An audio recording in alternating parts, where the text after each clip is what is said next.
பாழாக்குவது சாத்தானுடைய வேலை, ஆனால் கட்டி எழுப்புவது தேவனுடைய வேலை, உருவாக்குவது தேவனுடைய வேலை, ஒரு சந்தோஷத்தை அழிப்பது பிசாசுடைய வேலை. வேதவசனம் சொல்லுகிறது, திருடன் கொல்லவும் அழிக்கவும் வருகிறானே என்று வேறொன்றுக்கும் வரான். அப்ப உங்களுடைய நன்மைகளை அழிக்கிறவன் பிசாஸ். ஆனால் தேவன் அப்படிப்பட்டவர் அல்ல. இழந்து போய் நிர்மூலமாகி எதுவும் இனி நடக்காது, எதுவுமே இனி உயராது என்று மனிதர்களால தீர்ப்பு போடப்பட்ட சில காரியங்களை கூட என் தேவன் தம்முடைய வல்லமையினால மறுபடி கட்டி எழுப்புகிறவராக இருக்கிறார். அப்போ இன்றைக்கு இடிப்பது சுலபமா கட்டுவது சுலபமா என்று கேட்டால் இடிப்பது தான் சுலபம். அதை தான் பிசாசம் செஞ்சுட்டு இருக்கிறான், அதை தான் மனுஷர்களும் செஞ்சுட்டு இருக்காங்க, அதை தான் சில நேரங்களில் நாமும் செய்து கொண்டிருக்கிறோம். அதனால பிள்ளையே, நம்முடைய வாழ்க்கை யாரால இடிக்கப்பட்டதாக வேணாலும் இருக்கலாம், நம்முடைய சூழ்நிலை எதனால இடிக்கப்பட்டதாக இருக்கலாம், நிர்மூலமான ஒரு சூழ்நிலையில நம்ம இருக்கலாம். ஆனா கட்டி எழுப்பது சுலபம் அல்ல. அந்த சுலபம் இல்லாத அந்த கடினமான கட்டுதலை என் தேவன் இந்த மாதத்துல செய்ய போகிறார். அதை தான் கர்த்தர் சொல்ல. இன்னைக்கு உங்க வாழ்க்கையை பார்த்து, உங்க குடும்பத்தை பார்த்து, நம்முடைய குடும்பத்தை பார்த்து, நம்முடைய தொழிலை பார்த்து, நம்முடைய வேலையை பார்த்து, நம்முடைய படிப்பை பார்த்து, நம்முடைய குடும்ப வாழ்க்கையை பார்த்து, நம்முடைய குடும்பத்து நிலைமைகளை பார்த்து, இனிலாம் இது வராது, இனிலாம் இதெல்லாம் முடியாது, இனி இதெல்லாம் மேலே எழும்பாது, இனி இந்த குடும்பம்லாம் ஆசீர்வதிக்கப்படுறதுக்கு வாய்ப்பே இல்லை என்று எல்லாராலும் சொல்லப்படுகிற வாழ்க்கையில உங்க குடும்பமும் என் குடும்பம் இருந்தாலும், உங்க வாழ்க்கை என் வாழ்க்கை இருந்தாலும், உங்க சூழ்நிலை என் சூழ்நிலை இருந்தாலும், கர்த்தர் அதிலிருந்து கட்டி எழுப்ப தேவன் வல்லமையுள்ளவராக இருக்கிறார். ஆனா சில நேரங்கள்ல கர்த்தர் உங்களை கொண்டு செய்வார். இதுவரைக்கும் நம்முடைய வாழ்க்கையில என்னென்ன காரியங்கள் பாழாக்கப்பட்டிருக்கிறதோ, என்னெல்லாம் நாசம் அடைந்திருக்கிறதோ, அதை இந்த மாதத்துல தேவன் கட்டி எழுப்ப போகிறார். இந்த மாதத்திலும் தேவன் நமக்கு நினைப்பூட்டுகிற வாக்குத்தத்த வசனத்தை நாம் எல்லாரும் தியானிக்க போகிறோம். எல்லாரும் எடுத்துக்கொள்ளலாம். எசேக்கியேல் 36வது அதிகாரம் அதனுடைய 36வது வசனத்தை நாம் யாவரும் சேர்ந்து சத்தமாய் வாசிக்கலாம். கர்த்தராகிய நான் நிர்மூலமானவைகளை கட்டுகிறேன் என்றும் பாழானதை பயிர் நிலமாக்குகிறேன் என்றும் அப்பொழுது உங்களை சுற்றிலும் உள்ள மீதியான ஜாதிகள் அறிந்து கொள்வார்கள். கர்த்தராகிய நான் இதை சொன்னேன், இதை செய்வேன். ஒரு முறை கூட எல்லாம் சேர்ந்து வாசிப்போம். கர்த்தராகிய நான் நிர்மூலமானவைகளை கட்டுகிறேன் என்றும் பாழானதை பயிர் நிலமாக்குகிறேன் என்றும் அப்பொழுது உங்களை சுற்றிலும் உள்ள மீதியான ஜாதிகள் அறிந்து கொள்வார்கள். கர்த்தராகிய நான் இதை சொன்னேன், இதை செய்தேன். கர்த்தர் கொடுத்த வார்த்தைகளுக்காக எல்லாரும் கரங்களை தட்டி ஆண்டவருக்கு மகிமைகளை செலுத்துவோமா? இந்த மாதத்துல கர்த்தர் இதை செய்து முடிப்பார் என்று நான் விசுவாசிக்கிறேன். இந்த மாதத்துல தேவனுடைய வாக்குத்தத்தத்தின்படி நிர்மூலமானவைகளை அவர் கட்டுவார், பாழானவைகளை பயிர் நிலமாக்குகிறவராக இருக்கிறார். இதுவரைக்கும் நம்முடைய வாழ்க்கையில என்னென்ன காரியங்கள் பாழாக்கப்பட்டிருக்கிறதோ, என்னெல்லாம் நாசம் அடைந்திருக்கிறதோ, அதை இந்த மாதத்துல தேவன் கட்டி எழுப்ப போகிறார். நான் விசுவாசிக்கிறேன், பாழாய் போன நம்முடைய வாழ்க்கை இந்த மாதத்துல தேவன் கட்டி எழுப்புவார். பாழாய் போன நம்முடைய குடும்ப வாழ்க்கையை கர்த்தர் மறுபடியும் கட்டி எழுப்புவார். பாழாய் போன நம்முடைய வருமானங்களை தேவன் மறுபடியும் கட்டி எழுப்புவார். பாழாய் போன நம்முடைய சரீரத்தின் சுகத்தை தேவன் மறுபடியும் இந்த மாதத்தில் கட்டி எழுப்ப போகிறார். பாழாய் போன நம்முடைய பிள்ளைகளுடைய எதிர்காலங்களை கர்த்தர் மறுபடியுமாய் கட்டி எழுப்ப போகிறார். பாழாய் போன நம்முடைய இலக்குகளை கர்த்தர் மறுபடியும் கட்டி எழுப்ப போகிறார். அநேக நாட்களாய் நாம் சில திட்டங்களை வைத்திருந்தோம். என் வாழ்க்கையில கர்த்தர் இப்படிப்பட்ட காரியங்களை செய்வார், இப்படிப்பட்ட நன்மைகள் என் குடும்பத்தில் உண்டாகும், இப்படிப்பட்ட ஆசீர்வாதங்கள் என் பிள்ளைகளுடைய வாழ்க்கையில உண்டாகும், என் வாழ்க்கை இப்படிப்பட்ட நன்மைகளை பார்க்கும், என்னுடைய கண்கள் சில உயர்வுகளையும் சில மேன்மைகளையும் பார்க்கும் என்று நாம் நினைத்திருந்த சில நோக்கங்கள், நாம் வைத்திருந்த சில இலக்குகளை எல்லாம் சாத்தான் பாழாக்கி போட்டிருக்கிறான். அதை இந்த மாதத்தில் இயேசுவின் நாமத்தினால் இந்த சபைக்கு நான் அறிவிக்கிறேன். அந்த பாழாய் கிடக்கிற எல்லா திட்டங்களையும், எல்லா நோக்கங்களையும், எல்லா இலக்குகளையும் தேவன் இந்த மாதத்தில் கட்டி எழுப்புவார். நிச்சயமாய் கட்டி எழுப்புவார். அதை எந்த மனுஷனாலும் தடுக்க முடியாது. இந்த வார்த்தை தேவன் அனுப்புகிறதா இருந்தால் இந்த மாதத்தில் சிலருடைய குடும்பங்களில, சிலருடைய வாழ்க்கையில நீங்கள் கண்கூடாய் பார்க்க போகிறீர்கள். உங்களுடைய திட்டங்கள், நீங்கள் வைத்திருக்கிற தரிசனங்களை கர்த்தர் மீண்டும் கட்டி எழுப்ப போகிறார். ஹல்லேலூயா. ஏனென்றால் பாழாக்குவது சாத்தானுடைய வேலை, பாழாக்குவது சாத்தானுடைய மனுஷருடைய வேலை. ஆனால் கட்டி எழுப்புவது தேவனுடைய வேலை, உருவாக்குவது தேவனுடைய வேலை. ஒரு சந்தோஷத்தை அழிப்பது பிசாசுடைய வேலை. வேதவசனம் சொல்லுகிறது, திருடன் கொல்லவும் அழிக்கவும் வருகிறானே என்று வேறொன்றுக்கும் வரான். அப்ப உங்களுடைய நன்மைகளை அழிக்கிறவன் பிசாசு, உங்களுடைய நன்மைகளை கெடுத்து போடுகிறவன் பிசாசு, தீமைகளை உண்டு பண்ணுகிறவன் பிசாசு. அவனும் அவனுடைய மனிதர்களும் தான் ஒரு மனுஷனை வேதனைப்படுத்துகிறார்கள், சந்தோஷத்தை கெடுக்கிறார்கள், நன்மைகளை அழிக்கிறார்கள். ஆனால் தேவன் அப்படிப்பட்டவர் அல்ல. இழந்து போய் நிர்மூலமாகி எதுவும் இனி நடக்காது, எதுவுமே இனி உயராது என்று மனிதர்களால் தீர்ப்பு போடப்பட்ட சில காரியங்களை கூட என் தேவன் தம்முடைய வல்லமையினால மறுபடி கட்டி எழுப்புகிறவராக இருக்கிறார். அதான் வேதவசனம் சொல்லுகிறது, இல்லாதவைகளை கூட இருக்கிறவைகள் போல அழைக்கிறவர் நம்முடைய ஆண்டவர். நிச்சயமாய் நான் விசுவாசிக்கிறேன், நம்முடைய வாழ்க்கையை தேவன் இந்த மாதத்தில் கட்டி எழுப்ப போகிறார். இதுவரை இல்லாத விதத்தில் புதிய புதிய காரியங்களை தேவன் நம்முடைய சபையில் செய்வார் என்று நான் நிச்சயமாய் விசுவாசிக்கிறேன்.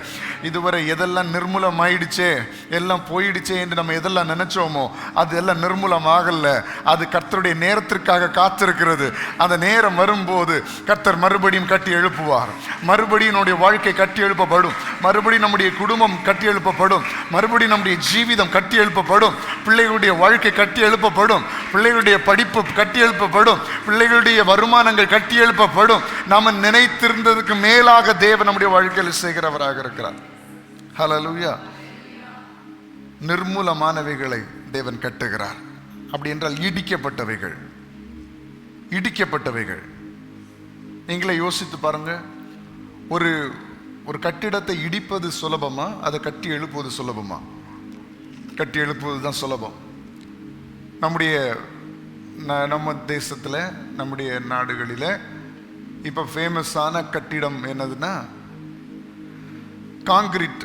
காங்கிரீட்டால் கட்டப்படுகிற வீடுகளாக இருந்தாலும் சரி, கட்டிடங்களாக இருந்தாலும் சரி, ரொம்ப ஃபேமஸ். ஏன்னா அதுதான் பலமாக இருக்கும், அதுதான் ஸ்ட்ராங்காக இருக்கும் என்பதை நம்ம எல்லாரும் அறிவோம். முந்தைய காலத்தில் காங்கிரீட் கிடையாது, அதுக்கு ஏற்றாற் போல் ஓடுகள் இருந்தது. அதுக்கு முன்னாடி ஓடுகள் வருவதற்கு முன்பதாக ஓலைகளால் செய்யப்பட்டிருந்தது. இப்படி ஒவ்வொரு காலகட்டத்தில் கட்டிடத்தினுடைய நிலைமைகள் மாறிக்கொண்டே இருக்கிறது. ஆனால் இப்போது ரொம்ப ஃபேமஸாக எல்லாருக்கும் பிடித்தது போல் நல்ல திடகாத்திரமாக ஸ்ட்ராங்காக இருக்கிறது கற்களினாலும் காங்கிரீட்னாலும் கட்டப்பட்ட வீடுகள், கட்டிடங்கள். இந்த ஒரு பில்டிங்கை கட்டி மேலே காங்கிரீட்டை போடுறதா இருந்தால் எத்தனை நாள் ஆகும்? ஒரே நாளில் நின்றுமா? முடியாது. அந்த காங்கிரீட்டை மேலே போடணுன்னாலே அதுக்கான அநேக உதவிகள் தேவைப்படுகிறது. அந்த காங்கிரீட் நிறைய நாட்கள் நின்று காய்வதற்காக அநேக சப்போர்ட் கொடுக்கப்படுகிறது, பலகைகள் கொடுக்கப்படுகிறது.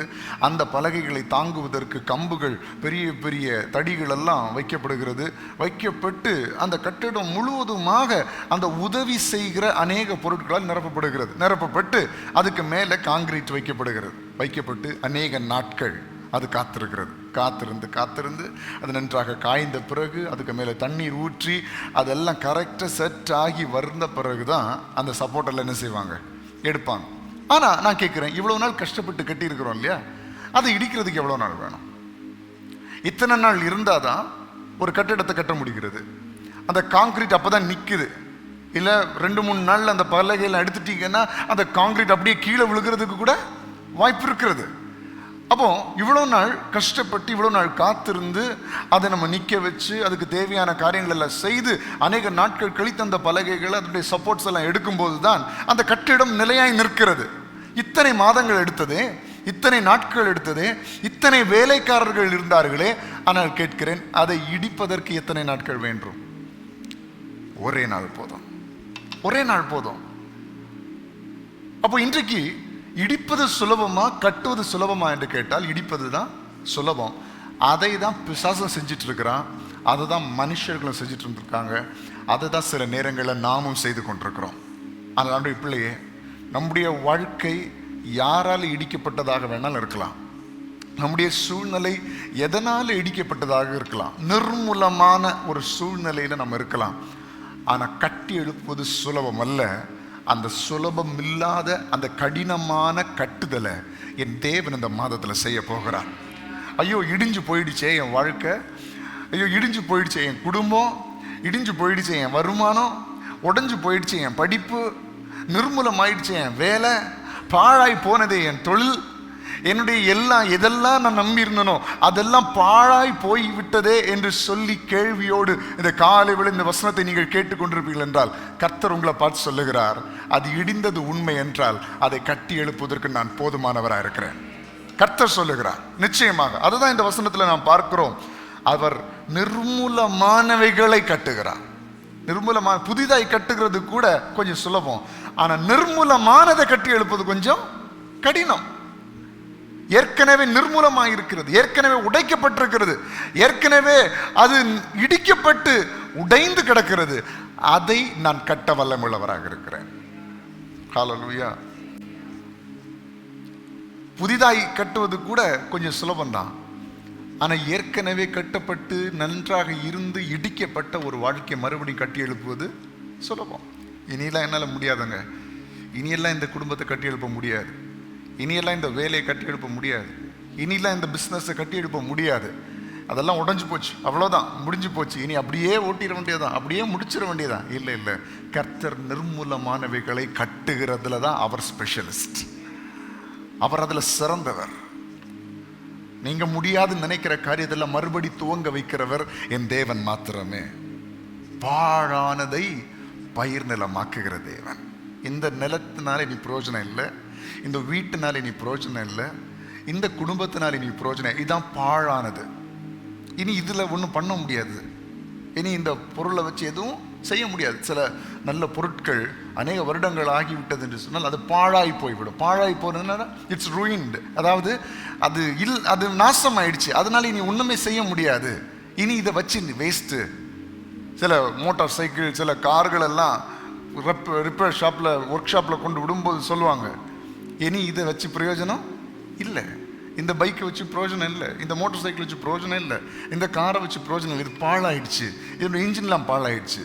ஆனால் என் தேவன் அதில் தான் ஸ்பெஷலிஸ்ட். அந்த பாழாய் கிடக்கிறத மறுபடியும் புதுப்பிக்கிறதுல என் தேவன் வல்லவராக இருக்கிறார்.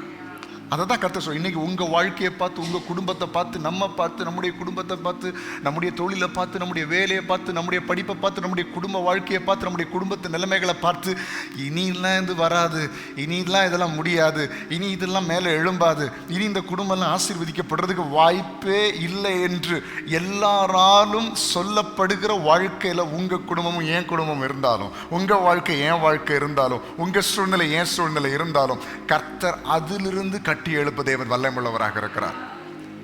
ஆனால் சில நேரங்களில் கர்த்தர் உங்களை கொண்டு செய்வார். பாழாய் போனதை உங்களை கொண்டு தேவன் கட்டி எழுப்புவார். பாழாய் கிடக்கிற நிலங்களை தேவன் உங்களை கொண்டு கட்டி எழுப்புவார். ஹல்லேலூயா. ஏசாயா 61 அதனுடைய 4வது வசனத்தை வாசிப்போம். ஏசாயா 61 அதனுடைய 4 வாசிங்க. அவர்கள் நெடுங்காலமாய் பாழாய் கிடந்தவைகளை கட்டி பூர்வத்திற் நிர்மூலமானவைகளை எடுப்பித்து தலைமுறை தலைமுறையாய் இடிந்து கிடந்த பாழான பட்டணங்களை புதிதாய் கட்டுவார்கள். எத்தனை பேர் இந்த வார்த்தையை விசுவாசிக்கிறீங்க? அதாவது நிறைய நாட்களாய் கட்டப்படாத காரியங்கள், நிறைய நாட்களாய், அதுவும் வசனம் சொல்லுகிறது தலைமுறை தலைமுறையாய் இடிந்து கிடந்த பாழான பட்டணங்களை புதிதாய் கட்டுவார்கள். இன்றைக்கு இந்த இடத்துல இருக்கிற சிலரை பார்த்து ஆண்டவர் சொல்லுகிறார், உங்களுடைய தலைமுறை தலைமுறையாய், அதாவது உங்களுடைய தகப்பன் காலத்தில், உங்களுடைய தகப்பனுடைய காலத்தில் செய்யப்படாத பெரிய காரியங்களை கர்த்தர் உங்கள் நாட்களிலே உங்கள் மூலமாக செய்து முடிக்க வல்லமுள்ளவராக இருக்கிறார். எங்கள் குடும்பத்தில் இப்படி ஒரு காரியம் நடந்ததே இல்லை, இப்படிப்பட்ட ஒரு வளர்ச்சி எங்கள் குடும்பத்தில் இதுவரை நாங்கள் பார்த்ததில்லை, எங்கள் அப்பா காலத்தில் கூட இப்படிப்பட்ட ஆசீர்வாதங்களை பார்த்ததில்லை, இப்படிப்பட்ட மேன்மைகளை பார்த்ததில்லை, இப்படிப்பட்ட மேன்மைகளையும் உயர்வுகளையும் நாங்கள் பார்த்ததில்லை, அதுக்கு முன்னாடி இப்படிப்பட்ட ஒரு காரியங்கள் எங்கள் குடும்பத்தில் நடந்ததே இல்லை. அப்படிப்பட்ட காரியங்களை கர்த்தர் உங்கள் வாழ்க்கையின் மூலமாக உங்களை கொண்டு கர்த்தர் செய்து முடிக்க வல்லமுள்ளவராக இருக்கிறார். ஹல்லேலூயா. நிறைய நாட்களாக, அதாவது சில நேரங்களில் உங்கள் வீட்டில் உள்ளவங்க முயற்சி செஞ்சுருக்கலாம், உங்கள் வீட்டில், உங்களுடைய தகப்பன் வீட்டில் முயற்சி செஞ்சுருக்கலாம், இல்லை உங்களுடைய தாயின் வீட்டில் முயற்சி செஞ்சுருக்கலாம், இல்லை அதுக்கு முன்னாடியே அநேக முயற்சிகளை செஞ்சு நடக்காத சில காரியங்களை கர்த்தர் உங்களை கொண்டு சுலபமாக செய்து முடிப்பார். அப்போ நிறைய நாளாக உடைஞ்சு கிடக்கிற, நிறைய நாளாக நிர்மூலமாக இருக்கிற, இவ்வளோ நாளாயிடுச்சு அப்படி கட்டப்படாமல் இருக்கிற சூழ்நிலைகளையும் தேவன் உங்களை கொண்டு கட்டி எழுப்ப வல்லமுள்ளவராக இருக்கிறார். அடுத்தது ஆமோஸ் 9வது அதிகாரம் அதனுடைய 12வது வசனத்தை வாசிப்போம். ஆமோஸ் 9வது அதிகாரம் அதனுடைய 12ஆம் வசனம். அந்நாளிலே விழுந்து போன தாவீதின் கூடாரத்தை நான் திரும்ப எடுப்பித்து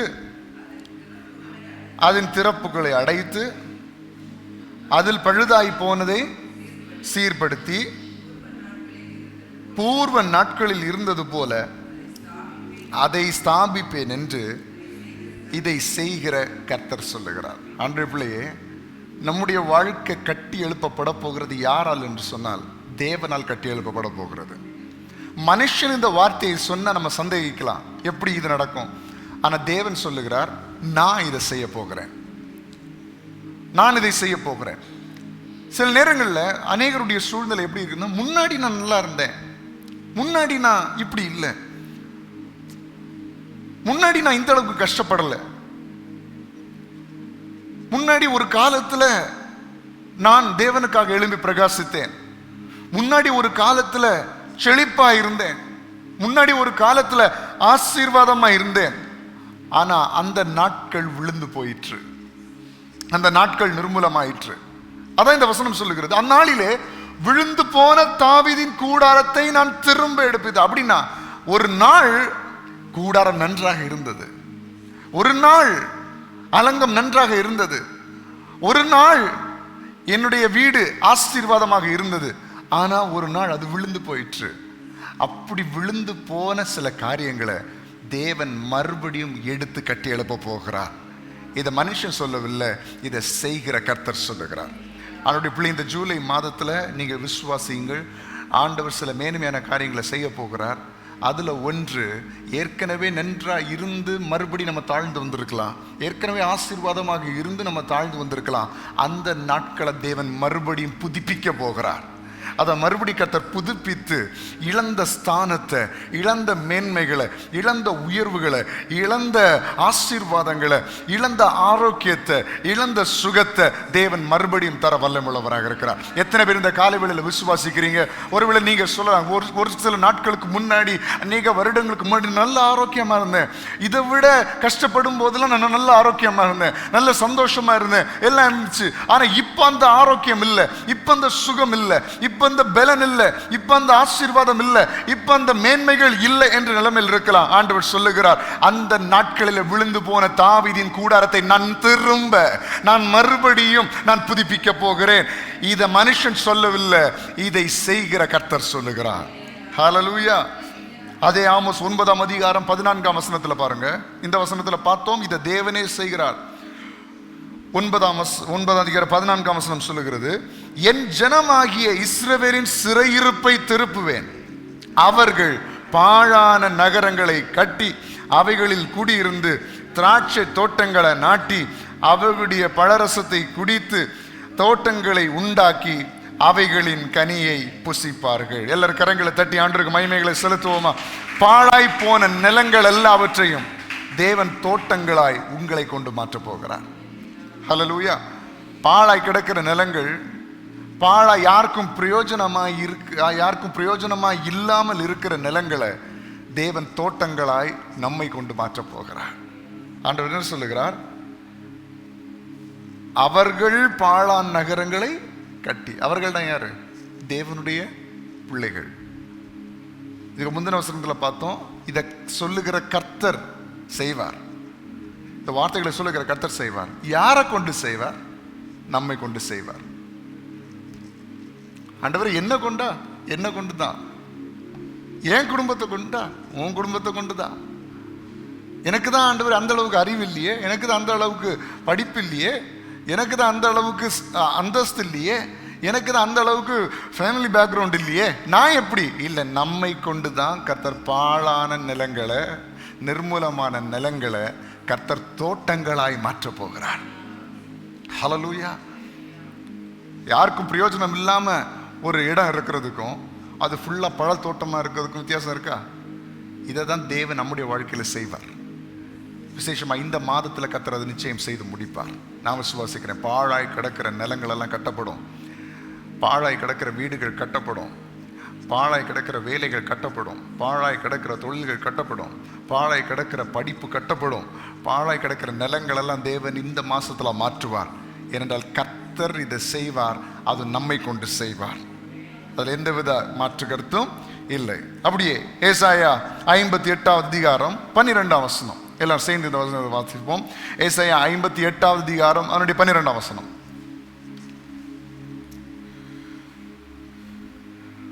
ஆண்டவர் எப்படிப்பட்ட காரியங்களை ஆண்டவர் செய்கிறார், யாரை கொண்டெல்லாம் ஆண்டவர் செய்கிறார் என்று நம்ம பார்க்க போகிறோம். ஏசாயா 58 அதிகாரம் அதனுடைய 12 வசனம், எல்லாரும் சேர்ந்து வாசிக்கலாம். உன்னிடத்திலிருந்து தோன்றினவர்கள் பூர்வம் முதல் பாழாய் கிடந்த ஸ்தலங்களை கட்டுவார்கள். தலைமுறை தலைமுறையாக இருக்கும் அஸ்திபாரங்கள் மேல் நீ கட்டுவாய். திறப்பானதை அடைக்கிறவன் என்றும் குடியிருக்கும்படி பாதைகளை திருத்துகிறவன் என்றும் நீ பெயர் பெறுவாய். ஆமென். இப்போ ஆண்டவர் சொல்லுகிறார், நீ மாத்திரமல்ல, உன்னிடத்திலிருந்து தோன்றினவர்கள். யார் உன்னிடத்திலிருந்து தோன்றினவர்கள்? நம்முடைய ஜனத்தார், நம்முடைய குடும்பம், நம்முடைய பிள்ளைகள். அதான் உன்னிடத்திலிருந்து தோன்றினவர்கள். ஆண்டவர் சொன்னார், முதல்ல நான் பாழானதை கட்டி எழுப்ப போறேன், நான் நிர்மூலமானவைகளை கட்டி எழுப்ப போகிறேன், பாழான நிலங்கள் எல்லாம் பயிர் நிலமாக்க போகிறேன், பாழான நிலங்களை எல்லாம் நான் தோட்டங்களா மாற்ற போகிறேன். இதை நான் சொன்னேன், நான் இதை செய்வேன். யாரை கொண்டு செய்வேன்? உங்களை கொண்டு நான் செய்வேன். நீங்க அதை செய்ய போறீங்க. நீங்க பாழான நிலைமைகளை மாற்ற போறீங்க, பாழான நிலங்களை நீங்க பயிர் நிலமாக மாற்ற போறீங்க, பாழான நிலங்களை நீங்க தோட்டங்களை மாற்ற போறீங்க. இப்போ அதை தாண்டி இன்னொரு ஸ்டெப் வைக்கிறாரு. நீங்கள் மாத்திரமல்ல, உங்களிடத்திலிருந்து தோன்றினவர்கள், அதாவது உங்களுடைய ஜனங்கள், உங்க பிள்ளைகள் பாழானவைகளை கட்டி எழுப்புவார்கள். எத்தனை மணிக்கு அதை விசுவாசிக்கிறீங்க? எங்களுடைய பிள்ளைகள் பாழாக்குகிற பிள்ளைகள் அல்ல, எங்களுடைய பிள்ளைகள் நிர்மூலமானவைகளை கட்டுகிற பிள்ளைகள். எங்களுடைய பிள்ளைகள் நிர்மூலம் பண்ணுகிறவர்கள் அல்ல, எங்கள் வீட்டின் பிள்ளைகள் நிர்மூலமானவைகளை கட்டி எழுப்ப போகிற பிள்ளைகள். உலகத்துக்கும் உங்களுக்கும் வித்தியாசம் உண்டு, உலகத்தின் பிள்ளைகளுக்கும் உங்களுக்கும் வித்தியாசம் உண்டு. உலகத்தில் வளருகிற பிள்ளைகளுக்கும் தேவனுடைய சமூகத்தில் வளருகிற பிள்ளைகளுக்கும் வித்தியாசம் உண்டு. நீ கர்த்தரை தேடுகிறபடியினால், நீ கர்த்தரையும் அவருடைய வேதத்தையும் மறவாதபடியினால் கர்த்தர் உங்களையும் மறக்க மாட்டார், உங்க பிள்ளைகளையும் மறக்க மாட்டார். நீங்க நினைச்சிட்டு இருப்பீங்க, ஆண்டவரே உலகத்தில் உள்ள பிள்ளைகள் எல்லாம் குடும்பத்தை பாழாக்குறாங்களே, உலகத்தில் உள்ள பிள்ளைகள் எல்லாம் குடும்பத்தை நிர்மூலம் பண்றாங்களே, உலகத்தில் உள்ள பிள்ளைகள் எல்லாம் பணத்தை நிர்மூலம் பண்றாங்களே, உலகத்தில் உள்ள பிள்ளைகள் எல்லாம் குடும்பத்தை பாழாக்குறாங்களே, உலகத்தில் உள்ள பிள்ளைகள் எல்லாம் குடும்பத்தின் நிலைமைகளை கெடுத்து நாசம் பண்றாங்களே. அதுக்கும் உங்க பிள்ளைகளுக்கு வித்தியாசம் உண்டு. ஏன்னா உங்க பிள்ளைகள் கர்த்தரால் தெரிந்து கொள்ளப்பட்டவர்கள், உங்களுடைய பிள்ளைகள் கர்த்தரால் அழைக்கப்பட்டவர்கள், உங்களுடைய பிள்ளைகளை தேவன் வேறு பிரித்திருக்கிறார். ஆண்டவர் சொல்லுகிறார், உங்களிடத்திலிருந்து தோன்றினவர்களும் உங்களுடைய பிள்ளைகளும் பாழான நிலங்களை அவர்களும் கட்டி எழுப்புவார்கள், நிர்மூலமான கட்டிடங்களை அவர்கள் கட்டுவார்கள். எவ்வளவு பெரிய வார்த்தை! உங்களிடத்தில் தோன்றினவர்கள் பாழாய் கிடக்கிறவர்களை என்ன செய்வார்கள்? பூர்வம் முதல் பாழாய் கிடந்த ஸ்தலங்களை கட்டுவார்களாம். தலைமுறை தலைமுறையாக இருக்கும் அஸ்திபாரங்கள் மேல் நீ கட்டுவாய். ஆமென். நிறைய நாட்களாய் எழும்பாத அஸ்திபாரங்கள் எல்லாவற்றையும் நம்மை கொண்டு, நம்முடைய பிள்ளைகளை கொண்டு தேவன் கட்டி எழுப்புவார். விசுவாசிக்கிறீங்களா? இந்த மாதத்திலிருந்தே இதனுடைய கிரியைகள் நடக்க ஆரம்பிக்கும் இயேசுவின் நாமத்தினால. அநேக நாட்களாய், அநேக வருடங்களாய் நடக்காத காரியங்கள் எல்லாம் உங்களை கொண்டு, உங்க பிள்ளைகளை கொண்டு கர்த்தர் நிச்சயம் செய்து முடிப்பார். இது நம்முடைய கண்கள் பார்க்க போகிறது. இது நம்முடைய கண்கள் பார்க்கிறது மாத்திரமல்ல, உலகத்தின் கண்கள் பார்க்க போகிறது. முதல் வசனத்தில் வாசித்தோம் அல்லவா? அதே போல கர்த்தர் சொன்னது அது நம்முடைய வாழ்க்கையில நடந்தே தீரும். நம்முடைய சபையில் நடந்தே தீரும், நம்முடைய குடும்பங்களில் நடந்தே தீரும். ஹல்லேலூயா. கர்த்தர் தாவீதை கொண்டு பல காரியங்களை செய்தார், அதே நேரத்தில் சாலமோனை கொண்டு பெரிய காரியங்களை செய்தார். அதுவும் நம்முடைய தேவன். உங்களை கொண்டு செய்ய வேண்டியதை உங்களை கொண்டு செய்வார். உங்க பிள்ளைகளை கொண்டு செய்ய வேண்டிய காரியத்தை உங்க பிள்ளைகளை கொண்டு செய்வார். அதனால ரிட்டையர்மெண்ட் நம்ம வாங்க வேண்டிய அவசியம் கிடையாது. ஏன் உங்க பிள்ளைகளை வச்சு செய்கிறாரு? உங்களால செய்ய முடியாதுன்னா இல்ல, உங்க பிள்ளைகளுக்கும் கர்த்தர் வாய்ப்புகளை கொடுக்கிறார், அவ்வளவுதான். இப்ப உங்களால முடியாது அதனால உங்க பிள்ளைகளை வச்சு செய்யறேன், நோ அப்படி கிடையாது. இந்த பிள்ளைகளுக்கு அதுக்குரிய வாய்ப்புகளை கர்த்தர் என்ன செய்கிறார்? கொடுக்கிறார். ஏன் மோசேயால கானான் தேசத்துக்குள்ள போக முடியாதா? முடியும். ஆனா யோசுவாவுக்கு ஒரு வாய்ப்பு கிடைச்சது. நான் அப்படிதான் பாக்குறேன். தாவீதை கொண்டு தேவாலயத்தை கட்ட முடியாதா? கட்ட முடியும். ஆனா சாலமோனுக்கு ஒரு வாய்ப்பு கொடுத்தார். அவன் ஆண்டவருக்கு தெரியும், அவன் என் பாதத்தை வந்து காத்து கிடப்பான், அவன் செல்வத்தையோ கனத்தையோ எதிரியுடைய ஜீவனையை கேட்க மாட்டான், என் சித்தத்தை நிறைவேற்றும்படியானதை மட்டும்தான் கேட்பான். ஆண்டவர் தெரிஞ்சு அவனுக்கு ஒரு வாய்ப்பு கொடுத்தார். இதே தான் உங்க வாழ்க்கையில் நடக்க போகுது. உங்களை கொண்டு செய்ய முடியாதுன்னு இல்லை, உங்க பிள்ளைகளையும் கர்த்தர் ஆசீர்வதிக்க விரும்புகிறார். உங்க பிள்ளைகளையும் தேவன் வழி நடத்த விரும்புகிறார். இந்த வசனத்தை விசுவாசிக்கிற அத்தனை பேருக்கும் இது நிச்சயமாகும் என்று நான் சொல்லுகிறேன். உன்னிடத்திலிருந்து தோன்றினவர்கள் பூர்வ முதல் பாழாய் கிடந்த ஸ்தலங்களை கட்டுவார்கள், தலைமுறை தலைமுறையாக இருக்கும் அஸ்திபாரங்கள் மேல் நீ கட்டுவாய். திறப்பானதை அடைக்கிறவன் என்றும் குடியிருக்கும்படி பாதைகளை திருத்துகிறவன் என்றும் நீ பெயர் பெறுவ. அதாவது பாதைகள் இல்லாத இடத்துல பாதைகளை உண்டு பண்ணுகிறவர் கர்த்தர்.